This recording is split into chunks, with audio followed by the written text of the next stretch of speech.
حضرت موسیٰ علیہ السلام کے پاس ایک شخص آیا۔ اس نے عرض کی، اے موسیٰ علیہ السلام، مجھے جانوروں کی بولیاں سکھا دیجیے، مجھے اس کا بہت شوق ہے۔ حضرت موسیٰ علیہ السلام نے کہا، نہیں، تم رہنے دو۔ اس شخص نے کہا، نہیں، آپ مجھے سکھا دیجیے، اس میں آپ کا کیا نقصان ہے؟ یہ میرا شوق ہے، اسے پورا کر ہی دیجیے۔ حضرت موسیٰ علیہ السلام نے اللہ تعالیٰ سے عرض کی، اے اللہ، یہ بندہ مجھ سے جانوروں کی بولیاں سیکھنے کی ضد کر رہا ہے۔ تو ارشاد الہی ہوا کہ اگر یہ شخص باز نہیں آ رہا تو اس کو سکھا ہی دو۔ چنانچہ حضرت موسیٰ علیہ السلام نے اس شخص کو جانوروں کی بولیاں سکھا دیں۔ اس شخص نے ایک کتا اور مرغ پال رکھا تھا۔ ایک دن اس شخص کی خادمہ نے کھانا کھانے کے بعد دسترخوان کو جھاڑا تو روٹی کا ایک ٹکڑا زمین پر گرا اور مرغ نے اٹھا لیا۔ کتے نے کہا، اے ظالم، تو نے میرے لیے روٹی کا ایک ٹکڑا بھی نہیں چھوڑا، جبکہ تمہاری خوراک دانہ دن کا ہے، تم مجھے روٹی کا یہ ٹکڑا کھا لینے دیتے۔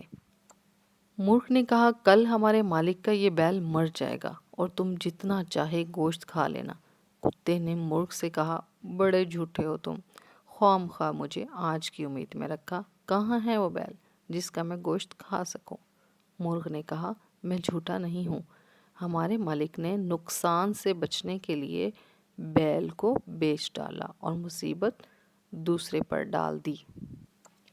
مگر سنو، کل ہمارے مالک کا یہ گھوڑا مر جائے گا، کل گھوڑے کا گوشت جی بھر کر کھا لینا۔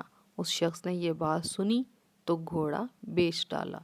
دوسرے دن کتے نے شکایت کی تو مرغ بولا، ہمارا مالک بڑا بے وقوف ہے، وہ اپنی مصیبت دوسروں پر ڈال رہا ہے، اس نے گھوڑا بھی بیچ ڈالا اور وہ گھوڑا خریدار کے گھر جا کر مر جائے گا۔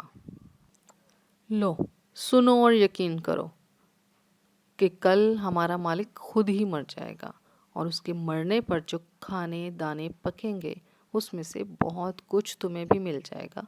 اس شخص نے جب یہ بات سنی تو اس کے ہوش اڑ گئے۔ اب میں کیا کروں؟ کچھ سمجھ نہیں آیا تو دوڑتا ہوا حضرت موسیٰ علیہ السلام کے پاس آیا اور بولا، حضرت، میری غلطی معاف فرمائیں اور مجھے بچا لیجیے۔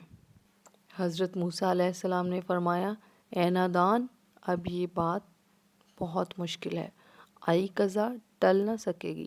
تمہیں اب جو بات سامنے نظر آ رہی ہے مجھے اسی دن سے نظر آ رہی تھی جب تم مجھ سے جانوروں کی بولیاں سیکھنے کی ضد کر رہے تھے۔ اب مرنے کے لیے تیار ہو جاؤ۔ چنانچہ دوسرے دن وہ شخص مر گیا۔ حضرت موسیٰ